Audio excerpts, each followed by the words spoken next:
तुमच्याही टॉयलेटमधून खूप दुर्गंधी येते का? पिवळसरपणा फार झालेला आहे किंवा बाथरूममध्ये टाईल्सवरती भरपूर पांढरे डाग झाले, कितीही काय केलं तरी निघत नाही, अशा भरपूर समस्या असतील तर मी कशा पद्धतीने माझं जे काही बाथरूम टॉयलेट आहे ते कसं स्वच्छ ठेवते जेणेकरून कितीही पाहुणे आले तरी दुर्गंधी वाटत नाही, एखाद्या वेळेस घासलं नाही तरीसुद्धा असं वाटतं की घासल्यासारखं स्वच्छच आहे, कसं बरं मी मेंटेन ठेवते, कशी स्वच्छता करते, हा छोटासा असा व्हिडिओ तुमच्यासोबत शेअर करणार आहे। व्हिडिओ शेवटपर्यंत नक्की बघा। नमस्कार, मी प्राजक्ता। चला आज आपण बघणार आहोत की बाथरूमची क्लीनिंग कशी करावी, स्वच्छता कशी ठेवावी। बाथरूम म्हटलं की सगळ्यात प्रथम रोज आपण ब्रश करतो आणि यामध्ये थुंकतो, त्यामुळे आपलं बेसिन स्वच्छ असायला हवं। खरं तर बेसिन मात्र रोज तुम्ही एक टाइम तरी घासायला पाहिजे।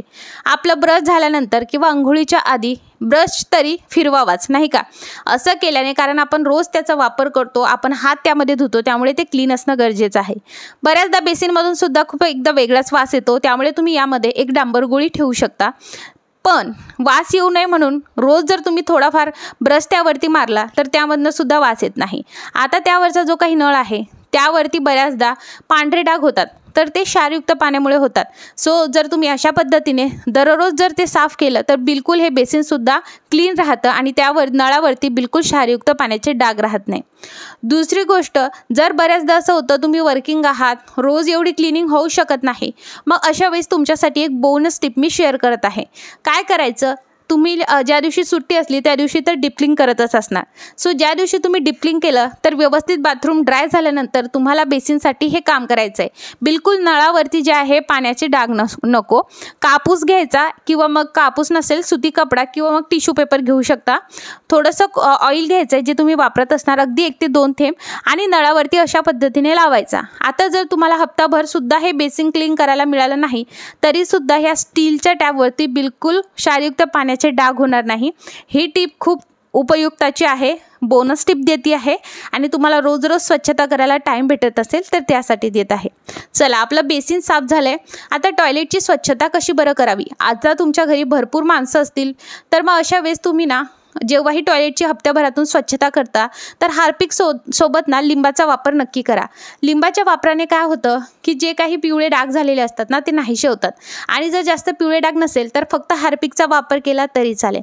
आता बऱ्याचदा आपण अंघोळीच्या आधी खरं तर ही स्वच्छता करायला हवी आणि रोज जमत नसेल तर ॲटलिस्ट 2 दिवसातून अशा पद्धतीने करावी। पण तुमच्या घरी जर जास्त माणसं असेल, त्याचा यूज जास्त असेल तर अशा वेळेस रोज स्वच्छता करणं गरजेचे आहे। माणसं कमी असतील तर 2 दिवसांनी किंवा हप्त्याभराने केलं तरीही चालणार आहे। एकदाच असणार, एकच यूज करणार असाल तर मग काहीच हरकत नाही, हप्ताभर केलं तरी चालेल। पण याचा अर्थ असा नाही की 1 महिना करायचं नाही। बऱ्याचशा महिला अशा असतात की ते साफ करत नाही आणि मग त्यामुळे काय होतं की तुमचं नवस असणारं सगळं टॉयलेट अगदी घाण होऊन जातं, बाथरूम घाण होऊन जातं, आणि मग जेव्हा साफ करण्याची वेळ येते तेव्हा मग ते अगदी कष्ट करावे लागतात। मग अशा वेळेस ते असं करून आपलं बाथरूम पूर्ण घाण होतं, तसं करायचं नाही। अगदी 2 मिनिटं लागतात आणि रोज जर हात फिरवला ना तर तुम्हाला डीप क्लिनिंग करायची सुद्धा गरज पडत नाही। तर मी तुम्हाला माझं सांगते, आता एक जे बाथरूम आहे हे माझं कधीच वापरात येत नाही, पण जे दुसरं बाथरूम आहे ते डेली यूजसाठी होतं।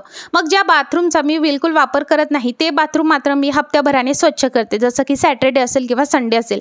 यूज करत नाही तरीसुद्धा आपण त्यामध्ये जातोच, नाही का? म्हणजे कसं की पाणी घेणं हो, ह्या गोष्टी होतातच होतात। मग अशा वेळेस मी ह्या ज्या बाथरूम आहे इथे माझ्या छोट्या बेबीला पॉटी ट्रेनिंग देण्यासाठी याचा वापर करते, सो म्हणून मी हे तेवढं स्वच्छ ठेवत असते। त्यामुळे हप्त्याभरातून मी जे यूज होत नाही त्या बाथरूमचं जे आहे ते क्लीन करते।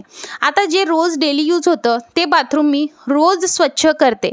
त्याचा फ्लोअर असेल, त्याचं बाथरूमचं टाईल्स असतील, त्या कधीतरी डीप क्लिनिंगमध्ये टाईल्स डीप क्लीन होतात, पण हात मात्र मी नक्की मारते जेणेकरून आपला पाय सटकणार नाही। त्याचबरोबर एखाद्या वेळेस मला असं वाटलं की टाईल्स ह्या खूप घाण झाल्या, डीप क्लीन करायच्यात, मग अशा वेळेस मी एखादं सोल्युशन तयार करते जे मी तुमच्यासोबत शेअर करते, बस तेच। किंवा मग एखाद्या वेळेस डीप क्लीन करायचे पण त्या दिवशी टाईम नाही भेटला, मग अशा वेळेस जर असं वाटत असेल की स्मेल येत आहे, मग अशा वेळेस मी एखादं सोल्युशन बनवत असते, जसं की लिंबू घेते, मीठ घेते, त्यामध्ये सोडा वगैरे टाकून हे सोल्युशन त्यामध्ये टाकते टाकते, जेणेकरून दुर्गंधी वगैरे पूर्ण नाहीशी होते. आता कधी कधी असंच मी म्हणते की मी रोज डेली करते, पण कधी कधी खरंच टाईमसुद्धा मिळत नाही. मग अशा वेळेस 3 दिवसाचा सुद्धा गॅप होतो, 2 दिवसाचा गॅप होतो किंवा कधी कधी हप्ताभर सुद्धा गॅप होतो. असं आपण कन्सिस्टंट राहत नाही आणि जर खूप घाण झालं तर मग ऑब्वियस आहे क्लीन करावंच लागतं. पण मात्र मी 3 दिवसातून किंवा हप्त्याभरातून तर हे माझं असतं जर डेली झालं नाही तर. सो तुम्ही सुद्धा अशा पद्धतीने करू शकता. आता बघा, बऱ्याचदा आपण जे आहे टॉयलेट बाथरूममध्ये ना वेगवेगळे बाजारात जे मिळणारे फ्रेग्रन्स असतात त्याचा वापर करतो. सो ते करायला सुद्धा पाहिजे. पण बऱ्याचदा आपल्याकडे जर नसलं ना तर मग अशा वेळेस आणायच्या वेळेसपर्यंत त्यामध्ये दुर्गंधी सुटते. तर अशा वेळेस मी तुमच्यासोबत जे काही हॅक शेअर करते तुम्ही त्याचा वापर करू शकता. किंवा मग अर्ध कॉफीचं रिकामं पाऊच त्यामध्ये ठेवू शकता, जेणेकरून जी काही दुर्गंधी आहे ती येणार नाही. अर्ध लिंबू त्यावरती मीठ टाकून ते सुद्धा तुम्ही तुमच्या टॉयलेटमध्ये ठेवू शकता. बऱ्याचशा गोष्टी आहेत. लवंग असेल तर लवंगसुद्धा तुम्ही त्यामध्ये ठेवू शकता. भरपूर सारे ऑप्शन आहेत, फक्त आपण स्मार्ट वर्क केलं पाहिजे. आता बऱ्याचदा आपण लिंबाचा वापर कधी करतो आणि कधी कधी आपल्या घरामध्ये तसेच पडून असतात, मग ते फेकून न देता त्याचा क्लिनिंगसाठी वापर करायचा. जास्त करून तर मी लिंबाचा वापर हे भांडे घासण्यासाठी आणि दुसरी म्हणजे टॉयलेट स्वच्छ करण्यासाठी करते. कारण लिंबामुळे जे काही डाग पडलेले असतात ना, टाईल्सवरती असेल, टॉयलेट सीटवरती असेल, ते पूर्ण नाहीसे होतात. आता बघा, आपण अशा पद्धतीने स्वच्छता ठेवतो, पण बऱ्याचदा असं होतं की आपण कितीही क्लीन केलं तरी दुर्गंधी ही काही केल्या जात नाही. मग अशा वेळेस काय करायचं, जेव्हा तुम्ही रोज स्वच्छ करता तेव्हा लिक्विड डेटॉलचा वापर करायचा. स्वच्छता करत असताना तुम्ही बघणार भरपूर कमी प्रमाणात जी आहे ती दुर्गंधी नाहीशी होईल. आणि जे बाजारामध्ये मिळतात ना फ्रेग्रन्स, त्याचा वापर तुम्ही करू शकता. आता इथे बघा तुम्ही की मी अर्ध लिंबू घेतलं आहे. माझं जे काही फ्रॅग्रन्स होतं ते संपलं होतं, टॉयलेटमधलं पाऊस संपलं होतं. तो त्यामुळे मी अर्ध लिंबू घेतलं आणि त्यावरती कॉफी टाकली आणि अशा पद्धतीने ठेवली. अगदीच आपण रोज जर स्वच्छ करत असू ना टॉयलेट बाथरूम किंवा 3 दिवसातून तरी दुर्गंधी येत नाही. पण तुम्ही 15-15 दिवस स्वच्छ करत नसणार, महिना स्वच्छ करत नसणार, मग अशा वेळेस तर मात्र दुर्गंधी येतेच येते. सो अशा पद्धतीने सगळी क्लिनिंग मी करत असते. जी काही टाईल्स आहे आजूबाजूची ती मात्र मी रोज क्लीन करत नाही किंवा 3 दिवसांनी सुद्धा क्लीन करत नाही. त्याला मी हप्ताभर आणि 15 दिवसांनी करते. पण मात्र टॉयलेट सीट असेल हे 2-3 दिवसांनी तर स्वच्छ होतं, कधी कधी डेली स्वच्छ होतं आणि जे काही बेसिन आहे ते तर डेली स्वच्छ होतं. सो अशा पद्धतीने सगळं माझं क्लिनिंग रुटीन मी ठेवत असते. तुमच्या कसं पद्धतीने आहे कमेंट करून नक्की सांगा. त्याचबरोबर मी बरेचसे अशा पद्धतीने साबणाचा वापर करून हॅक्स तुमच्यासोबत शेअर केलेले आहेत की तुम्ही टाईल्स कशा पद्धतीने स्वच्छ करू शकता. तुम्ही ते व्हिडिओ बघू शकता. भरपूरसे टॉयलेट क्लिनिंगचे व्हिडिओज आपल्या चॅनलवरती जे आहे मी टाकलेले आहेत. आणि जर एखाद वेळेस माझ्याकडनं झालंच नाही क्लिनिंग तर मी काय करते, एकदम कडकडीत असं गरम पाणी घेते आणि ते टॉयलेट सीटमध्ये आणि बाथरूममध्ये टाकते. तर अशा पद्धतीने काय होतं की हे क्लीनसुद्धा राहतं. खालचा फ्लोअर घासला नाही ना तरीसुद्धा त्याचा जो काही आपण आंघोळ केल्यानंतरचा चिकटपणा असतो ना तो गरम पाण्याने नाहीसा होतो. म्हणून मी अशा पद्धतीने करते. आणि लागला तर रोज तर आपला खराटा म्हणा हे म्हणा हात आपला मारणं होतच होतो. सो अशा पद्धतीने माझं क्लिनिंग रुटीन असतं. मला यामध्ये जर काही चेंजेस करायचे असेल तर ते कोणते करावे मला कमेंटमध्ये नक्की सांगा. तुम्ही कशा पद्धतीने करता हे सुद्धा मला कमेंटमध्ये नक्की सांगा. व्हिडिओ आवडल्यास लाईक करा, सबस्क्राईब करा, बेल आयकॉन नक्की ऑल करा.